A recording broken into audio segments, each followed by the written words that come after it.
اعوذ باللہ من الشیطان الرجیم، بسم اللہ الرحمن الرحیم، السلام علیکم ورحمۃ اللہ وبرکاتہ۔ دوستو، ہماری شریعت میں، فقہ اسلامی میں دو الفاظ استعمال ہوتے ہیں، قاصر اور مقصر۔ قاصر وہ ہوتا ہے جو جانتا نہ ہو، اور مقصر وہ ہوتا ہے جو جان سکتا ہے لیکن پھر بھی جاننے کی کوشش نہیں کرتا۔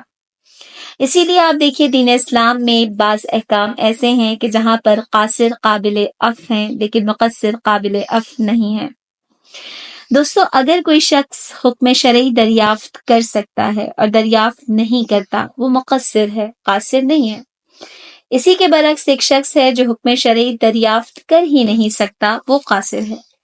یہی وجہ ہے کہ قاصر اور مقصر دونوں کو ایک ہی قسم کی سزا نہیں دی جا سکتی، دونوں کے ساتھ ایک ہی طرح کا سلوک نہیں کیا جائے گا۔ اسی لیے عزیزان، بحیثیت انسان، بحیثیت مسلمان، ہمارا شرف صرف اور صرف اسی میں ہے کہ ہم طالب علم کے طور پر زندگی بسر کریں۔ از اول تا آخر ہمارے اندر جستجو علم ہونی چاہیے۔ بحیثیت قوم، بحیثیت ملت، ہماری ذمہ داری ہے کہ اپنی ذات کے بارے میں سنجیدہ ہو جائیں۔ اپنی موجودہ حالت سے مطمئن رہنا جہل اور نادانی کی علامت ہے، کیونکہ خدا جمود کو پسند نہیں کرتا۔ اس کے ہاں گناہ کر کے نادم ہونے والے شخص کا درجہ یعنی تابعین کا درجہ بلند ہے بنسبت اس شخص کے کہ جو اہل جمود میں سے ہے، کیونکہ توبہ کرنے والا شخص عزیزان اطاعت کی منزل پر آ جاتا ہے اور یوں متحرک رہتا ہے توبہ کرنے کے بعد۔ لیکن جو اہل جمود ہوتے ہیں یعنی رک جانے والے، اصل ہلاکت میں وہ ہیں۔ کیوں ہلاکت میں ہیں؟ کیونکہ وہ مطمئن ہو جاتے ہیں، وہ راضی ہو جاتے ہیں اپنے اعمال سے، اپنی ذات سے، اور یوں سیکھنے سکھانے کے سفر کو ترک کر دیتے ہیں اور ان کے اندر لگن بھی نہیں ہوتی۔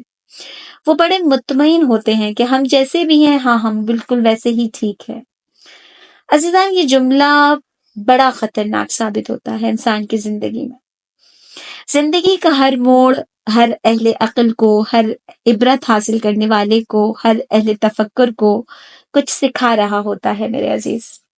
اس کے نتیجے میں انسان کے اندر صبر، تحمل، بردباری، برداشت اور وقار پیدا ہوتا ہے۔ جب ہی ہم دیکھتے ہیں کہ عمر کے ساتھ ساتھ ہمارے اندر ان چیزوں میں اضافہ ہوتا چلا جاتا ہے۔ حقیقت یہی ہے میرے عزیز کہ انسان جتنا جلدی ہو سکے اس زندگی سے اور ان چلنے والی سانسوں سے سیکھ جائے، اور اس کے لیے پروردگار عالم نے ہر انسان کو 3 بیسک فیکلٹیز دی ہیں، سمع، بصر اور فؤاد۔ فؤاد کا ترجمہ یا افعیدہ کا ترجمہ آپ پڑھیں گی تو لکھا ہوگا کہ دل، لیکن اگر اس کے معنی کو تھوڑا سا ڈیپتھ میں جا کر دیکھیں تو قلب اور فؤاد میں فرق ہے۔ قلب کے معنی بھی دل کیا جاتا ہے، فؤاد یا افعیدہ کے معنی بھی دل کیا جاتا ہے۔ یہ میں نے پڑھا تھا ایک کتاب میں، ملا محسن فیض کاشانی کی تفسیر سے لیا گیا تھا۔ وہ یہ کہتے ہیں کہ فؤاد فقط دل کو نہیں کہتے بلکہ پرجوش اور پرسوز دل کو کہتے ہیں۔ یعنی خدا نے جب انسان کو پیدا کیا تو فقط دل نہیں دیا میرے عزیز، بلکہ وہ دل دیا کہ جس میں مسلسل ایک آگ لگی رہتی ہے۔ تو یہ قرآن کے اپنے لطائف ہیں، ان لطیف نکات سے اپنی روح کو سرشار کرتے رہیے انشاءاللہ۔ ایک اور جگہ پر ارشاد پروردگار عالم ہو رہا ہے کہ جن کے دلوں میں مرض ہے اور جن کے دل پتھروں کی مانند ہیں، جن میں جاذبیت نہیں ہے۔ اسی لیے انسان کو اس بات کی طرف توجہ رکھنی چاہیے کہ میں جب خدا کی بات سنتا ہوں، حق کا پیغام سنتا ہوں، تو میرے دل پر اثر کیا ہوتا ہے۔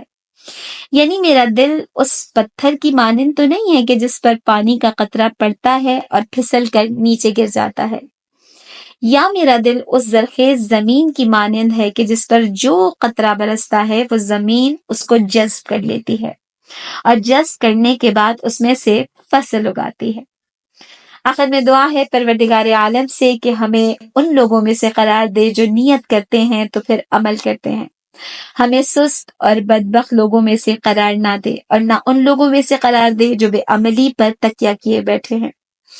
اللہ تبارک و تعالی ہم سب کو تاحیات متعلم رکھے، سیکھنے سکھانے والا رکھے، اور اس علمی کارواں کو ہمیشہ جاری رکھے انشاءاللہ۔ وآخر دعوانا ان الحمد للہ رب العالمین، والسلام علیکم ورحمۃ اللہ وبرکاتہ۔